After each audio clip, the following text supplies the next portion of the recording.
नमस्कार, this is Raveena, lecturer electrical from JPC Sirohi. आज हम बात करेंगे डीसी मोटर के वेरियस एमसीक्यूज के बारे में। If DC series motor is connected to AC supply, the torque produced will be. तो टॉर्क प्रोड्यूस्ड ये है हमारा डीसी सीरीज मोटर। इसमें हमने दे दिया एसी सप्लाई। एसी सप्लाई देंगे तो आर्मेचर एंड फील्ड के रिलेटिव में जब इधर पॉजिटिव हाफ आएगा तो इसमें आर्मेचर और फील्ड के रेस्पेक्ट में जो करंट का डायरेक्शन है वो सेम रहेगा। जब नेगेटिव हाफ आएगा तब भी सेम रहेगा। मतलब इन दोनों में के रेस्पेक्ट में फील्ड और आर्मेचर के करंट में कोई चेंज नहीं आ रहा है, दोनों में सेम है। मतलब एक ही साथ फील्ड का और आर्मेचर दोनों का करंट का डायरेक्शन एक ही साथ चेंज हो रहा है। यदि डायरेक्शन मोटर का डायरेक्शन का रोटेशन चेंज करना है तो आइदर फील्ड और आर्मेचर दोनों में से कोई एक का करंट का डायरेक्शन हम चेंज करते हैं तो डायरेक्शन तो यूनिडायरेक्शनल होगा और टॉर्क जीरो नहीं होगा। जीरो क्यों नहीं होगा? क्योंकि इसमें सर्टेन टॉर्क होगा ही। इसी के बेसिस पे हम इसी को मॉडिफाई करके एसी सीरीज मोटर बनाते हैं। तो जीरो भी नहीं होगा, ऑसिलेटिंग भी नहीं होगा, यूनिडायरेक्शनल होगा तो ऑसिलेटिंग नहीं होगा। स्टेडी टॉर्क मिलेगा क्या? नहीं मिलेगा, क्योंकि सप्लाई कैसा है? एसी नेचर का है।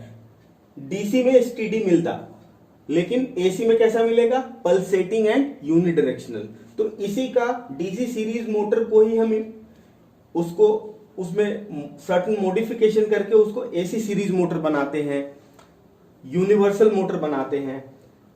और उसका वेरियस एप्लीकेशन है, ग्राइंडिंग टूल और बहुत सारे टूल्स में उसका एप्लीकेशन है। अब हम बात करते हैं अगले क्वेश्चन की। DC series motor should never be started on no load. तो स्पीड और लोड या आर्मेचर करंट के बीच कर्व ड्रॉ करें डीसी सीरीज मोटर में, तो ये कर्व कुछ इस तरह का आता है। इसमें जब लोड करंट काफी कम है, मतलब मशीन पे काफी कम लोड है, तो इसका स्पीड बहुत हाई है। इसका स्पीड बहुत हाई है। और जब लोड करंट काफी ज्यादा है तो इसका स्पीड कम है। The speed is very less. इधर स्पीड जब लोड कम है तो स्पीड इज वेरी हाई, तो the machine will run at very high speed, at dangerously high speed which में डैमेज द मशीन। तो इस क्वेश्चन का आंसर ये होगा। अब हम बात करते हैं torque current characteristic of DC series motor.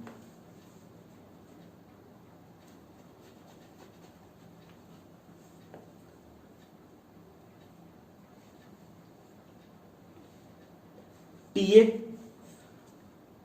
और ये हमारे पास आर्मेचर करंट है। तो सीरीज मोटर में torque is proportional to phi I A. जब तक कि सीरीज मोटर में क्या होता है? I A is equal to I F is equal to I S C होता है। इसका मतलब कि जब तक अनसैचुरेटेड रीजन में मशीन ऑपरेट हो रहा है तब तक torque is proportional to I A square. इसका मतलब कि ये कैसा होगा? पैराबोला जैसा होगा। पैराबोला जैसा होगा अप टू अनसैचुरेटेड रीजन। उसके बाद क्या होगा? उसके बाद फ्लक्स सैचुरेट हो जाएगा। Then torque will be proportional to I A. Then torque will be proportional to I A. इस रीजन में torque is proportional to I A और इस रीजन में torque is proportional to I A square. ये है unsaturated region machine का और ये है सैचुरेटेड रीजन। सैचुरेटेड रीजन में स्ट्रेट लाइन है और अनसैचुरेटेड रीजन में हाइपरबोला है। तो कैसा होगा टॉर्क करंट कैरेक्टरिस्टिक होगा? Sorry, this is parabola. Parabola in unsaturated region and straight line in saturated region. तो answer will be this. Straight line नहीं होगा, ओनली पैराबोला भी नहीं होगा और हाइपरबोला भी नहीं होगा। अब हम देखते हैं fourth question, speed torque characteristic.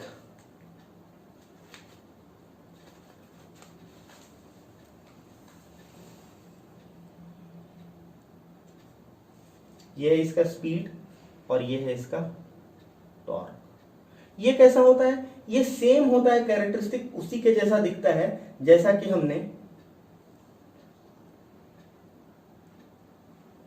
हमने स्पीड और आर्मेचर करंट के बीच कर्व ड्रॉ किया था। This is torque. और एक और कैरेक्टरिस्टिक की हमने बात की थी, तीनों कैरेक्टरिस्टिक आप देख लीजिए। एक और characteristic parabola and straight line. ये कौन सा कैरेक्टरिस्टिक था? ये कैरेक्टरिस्टिक था टीए और आईए।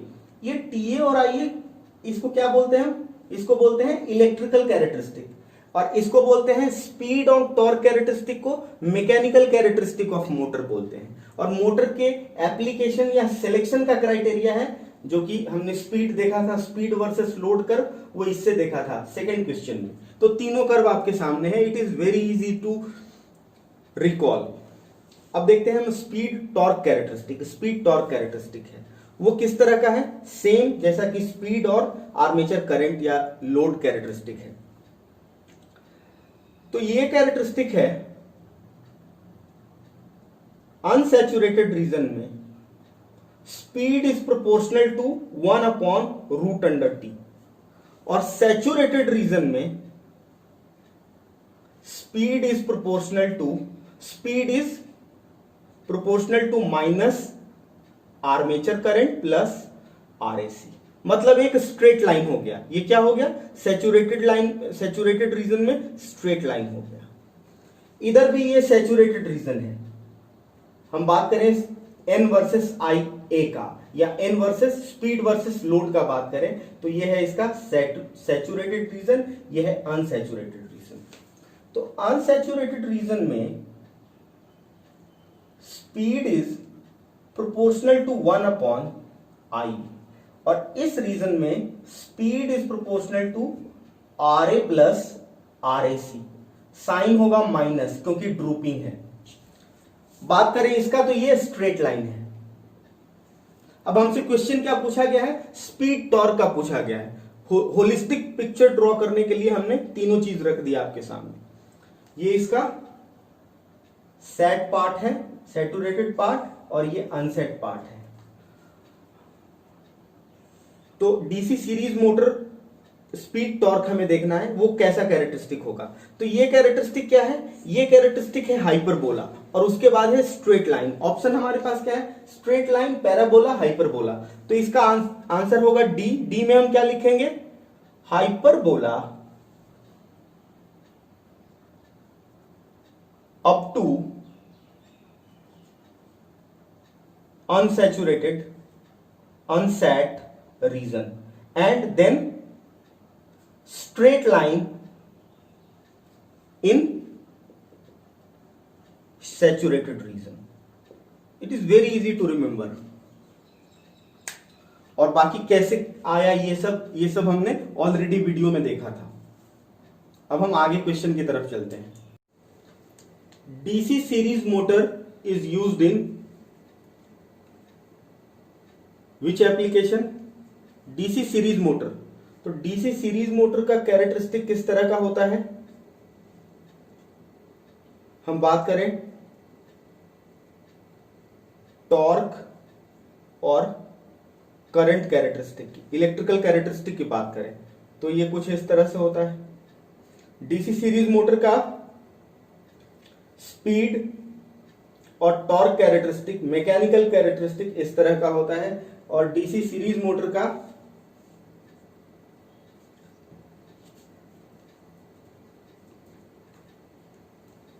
Speed versus armature current characteristic इस तरह का होता है। तो ये जो मशीन है ये कैसा टॉर्क दे रहा है? ये torque is proportional to IA square, starting torque इसका जबरदस्त है, जितना लोड करंट होगा उसका स्क्वायर का टॉर्क होगा, तो torque starting torque is very high. तो कहां इसका एप्लीकेशन होगा? At high starting torque, DC series motor का। As the load is increased the speed of DC shunt motor, इसको देखते हैं, डीसी शंट मोटर को देखते हैं।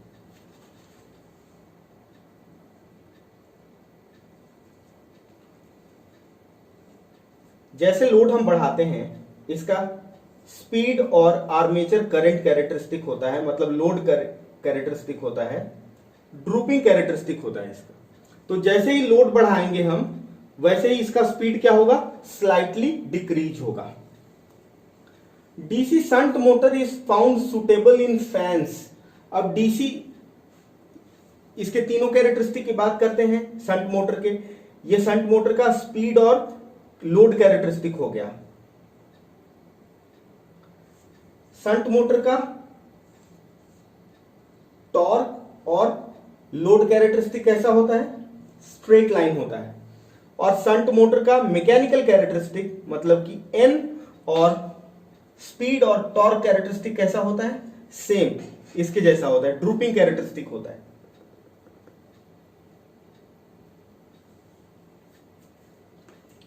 क्वेश्चन क्या है? सुटेबल फॉर, अब टॉर्क और लोड कैरेक्टरिस्टिक कैसा है? जब स्टार्टिंग टाइम में ये बहुत कम टॉर्क देगा, स्टार्टिंग टॉर्क कैसा देगा? Will be proportional to load के प्रोपोर्शनल है, ये लोड के स्क्वायर के प्रोपोर्शनल नहीं है, अनलाइक डीसी सीरीज मोटर। तो इसमें क्या होगा? डीसी शंट मोटर में small torque eight start very small, और जब टॉर्क हम बढ़ाएंगे लोड टॉर्क, तो ये जब ज्यादा लोड देंगे तो टॉर्क भी हमारा बढ़ेगा। Means torque is proportional to load current या आर्मेचर करंट। ये किसके लिए है? डीसी शंट मोटर के लिए। तो ये दोनों इसमें बोथ ए एंड बी होगा। If field of loaded shunt motor is suddenly opened, loaded shunt motor का फील्ड को सडनली हम ओपन करेंगे तो क्या होगा? सडनली ओपन करेंगे तो फ्लक्स जीरो हो जाएगा, फील्ड फ्लक्स जो है इसका वो जीरो होगा। तो इसका मतलब कि back EMF will be zero. Back EMF कितना होता है? P phi N upon 60 into Z upon A, phi zero, back EMF zero. अब इसमें आर्मेचर करंट कितना होगा? होता क्या है? Terminal voltage minus back EMF upon R A, back EMF is zero, तो armature current will be very high. तो इसमें क्या होगा? जैसे ही फील्ड को ओपन करेंगे सडनली, तो armature current will shoot up, armature current IA will be very very high. तो चाहे तो मशीन डैमेज हो जाएगा, और सेफ्टी डिवाइसेस है तो सेफ्टी डिवाइसेस ऑपरेट हो जाएगा। The only disadvantage of field control method. अब फील्ड कंट्रोल मेथड कैसे काम करता है? स्पीड कंट्रोल मेथड में फील्ड कंट्रोल मेथड है वो फ्लक्स को कम ज्यादा करके हम करते हैं। तो फ्लक्स को हम कम करते हैं रियोस्टेट डाल के, फ्लक्स को कम करते हैं और स्पीड को बढ़ाते हैं, बेस स्पीड से ज्यादा करते हैं। It gives speed lower than base speed, नहीं, higher than base speed. Large rheostatic control required, no, field तो वैसे ही स्मॉल करंट है उसमें, तो इसमें small rheostat will be required. It will adversely affect the commutation, ये this will be the right answer. तो इसका द ओनली डिसएडवांटेज नहीं है, कम्यूटेशन को ये एडवर्सली अफेक्ट करता है, साथ के साथ it is only suitable for, जब हम स्पीड बढ़ाएंगे, फ्लक्स को कम करेंगे, फाई को कम करेंगे, torque is what? Torque is phi IA, तो हम फ्लक्स को कम करेंगे तो टॉर्क भी कम हो जाएगा और स्पीड बढ़ रहा है, मतलब कि it is suitable for, shunt motor is suitable for constant power application या कांस्टेंट किलोवाट एप्लीकेशन।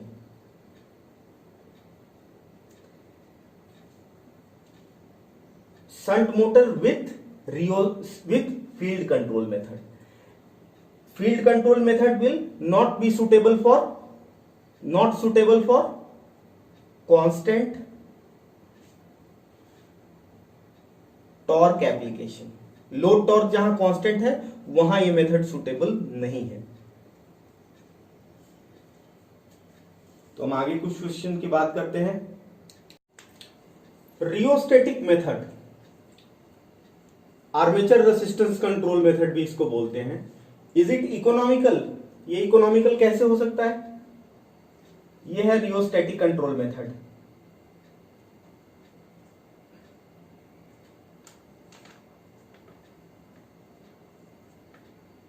आर्मेचर के सीरीज में रियोस्टेट लगाया हुआ है, तो आर्मेचर से ऑलवेज आईए करंट, आर्मेचर के थ्रू करंट है आईए, तो इसमें रियोस्टेट में लॉस कितना होगा? आईए स्क्वायर आर एच. तो ये ऑलवेज लॉस होगा, तो ये इकोनॉमिकल कभी नहीं हो सकता, इफिशिएंट भी नहीं हो सकता. लॉस होगा तो इफिशिएंसी कम हो जाएगा. ये सुटेबल है क्या चेंजिंग लोड के लिए? सपोज हमने इसका एक वैल्यू कर दिया, इसका रेसिस्टेंस फिक्स करके एक कर दिया और एक स्पीड ले आए हम, लेकिन स्पीड कंट्रोल कैसे होता है? n is proportional to back EMF upon flux. तो फ्लक्स तो इसमें चेंज नहीं हो रहा है, फ्लक्स इज कांस्टेंट, तो speed is proportional to back EMF इस मेथड के लिए. मतलब कि Vt माइनस IA RA. अब आप देखिए ये लोड करंट है और ये है IA. सपोज आपने एक स्पीड के लिए एक स्पीड अचीव करना था, उसके लिए आपने एक रेसिस्टेंस इसमें लगा दिया. ये अब IA RA के जगह पे RA प्लस RH है. क्लियर? अब आपने एक स्पीड अचीव कर लिया, उसके बाद लोड सडनली चेंज हो गया, तो आपको फिर से चेंज करना पड़ेगा रियोस्टेट वही स्पीड को लाने के लिए. तो this method is unsuitable for changing load. Load change के साथ इसका स्पीड वेरी होगा, नहीं तो आपको rheostat every time the load changes आपको रियोस्टेट चेंज करना पड़ेगा. With increase in speed of DC motor, अब डीसी मोटर के स्पीड को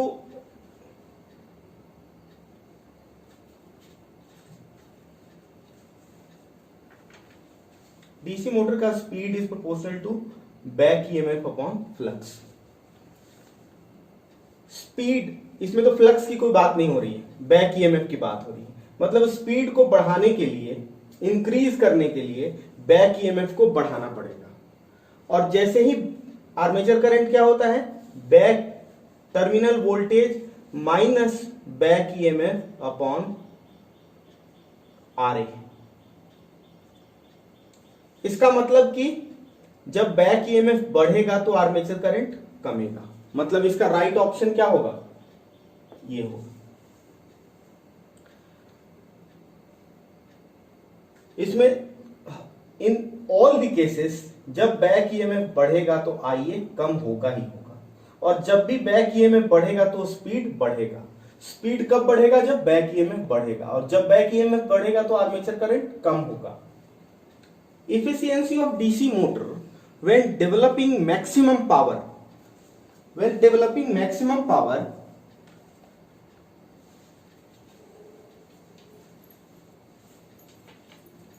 मैक्सिमम पावर डेवलपमेंट का कंडीशन क्या है डीसी मोटर का? इसका कंडीशन है कि back EMF should be equal to Vt upon 2. तो जब बैक ईएमएफ, तो इसमें इफिशियंसी क्या होगा? इफिशियंसी विल बी, यह है डेवलप्ड पावर आर्मेचर में, और यह है टर्मिनल वोल्टेज इंटू आईएल होगा, जिसको हम रफली आईए कहते हैं. इसका मतलब यह होगा 50%. हाफ का मतलब 50%. यह हाफ कैसे आया? EB upon VT. अब EB कितना है? हाफ VT है. This will be half means 50%. तो आंसर शुड बी 50%, लेकिन आंसर इसका लेस देन 50% होगा. क्योंकि ये कंडीशन है डेवलप्ड पावर का। पावर आउटपुट की बात करें तो डेवलप्ड पावर में से भी आर्मेचर में से बहुत सारे लॉसेस होते हैं, विंडेज एंड फ्रिक्शन लॉसेस, उसको कंसीडर यहां पे नहीं किया गया। तो जब इफिशियंसी डीसी मोटर का जब वो मैक्सिमम पावर दे रहा हो तब कितना होगा, होना चाहिए 50%, लेकिन होगा कितना, less than 50%, considering all the losses, frictional and windage losses. Next question की बात करते हैं। In a DC series motor armature current is reduced to 70% of original value, then torque of the motor will reduce. Torque is what, torque is proportional to phi Ia। Series motor में ये क्या होता है, torque is proportional to Ia square. इसका मतलब कि torque को आपने कितना कम कर दिया, ओरिजिनल वैल्यू का 0.7 कर दिया, तो टॉर्क कितना रह जाएगा, टॉर्क कितना हो जाएगा, torque will be proportional to 0.49 Ia, original Ia के। तो अब इतना हो जाएगा, तो ये अब रह कितना जाएगा, 100। अब ये कितना हो गया, 49% हो गया। तो रिडक्शन कितना होगा, 100 minus 49, answer will not be 49%। ये कितना हो गया नहीं पूछता है, torque of the motor will reduce by, या रिड्यूस टू, रह जाएगा कितना, reduce by 49%, reduce to 51%।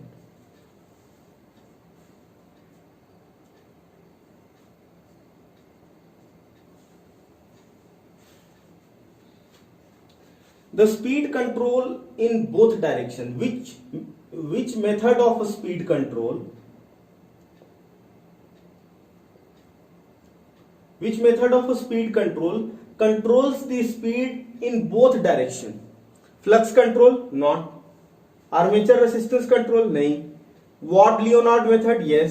Watt-Leonard method एक डायरेक्शन और दूसरे डायरेक्शन में भी पॉसिबल है, above base speed and below base speed, दोनों डायरेक्शन में, forward and reverse, above base speed, below base speed, Watt-Leonard method. Speed of a DC motor is proportional to back EMF and inversely proportional to field flux. तो these are the question, these were the question. अब हम आगे set में आगे question की बात करेंगे, कुछ न्यूमेरिकल टाइप क्वेश्चन की बात करेंगे और थ्योरेटिकल क्वेश्चन भी लेके आएंगे। धन्यवाद।